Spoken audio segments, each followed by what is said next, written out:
السلام علیکم ورحمۃ اللہ وبرکاتہ۔ کیسے ہیں آپ سب؟ اللہ تبارک و تعالیٰ کے فضل و کرم سے سب اچھے ہوں گے۔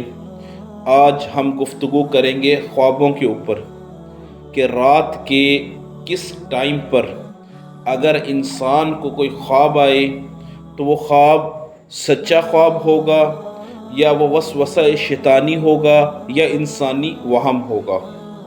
بالعموم خواب تین قسم کے ہوتے ہیں۔ نمبر ایک، سچے خواب جو حق تعالیٰ کی طرف سے ہوتے ہیں۔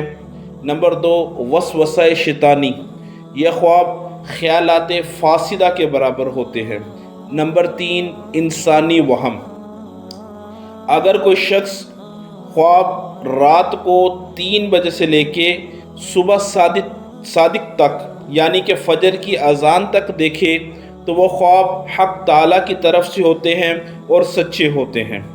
نمبر دو، اگر اس کو خواب آیا سونے کے بالکل ساتھ ہی، جیسے ہی وہ کھانا کھا کر لیٹ گیا اور ساتھ ہی خواب کا سلسلہ شروع ہو گیا تو وہ خواب وسوسہ شیطانی ہے۔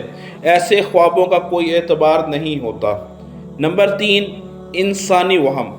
اگر کوئی شخص پورا دن کسی معاملے کے بارے میں سوچتا رہا، کسی چیز کے بارے میں سوچتا رہا، کسی شخص کے بارے میں سوچتا رہا اور وہی معاملہ، وہی چیز، وہی شخص وہ اپنے خواب میں دیکھتا ہے تو یہ خواب بھی صرف اور صرف انسانی وہم ہے۔ ایسے خوابوں کا بھی اعتبار نہیں کیا جائے گا۔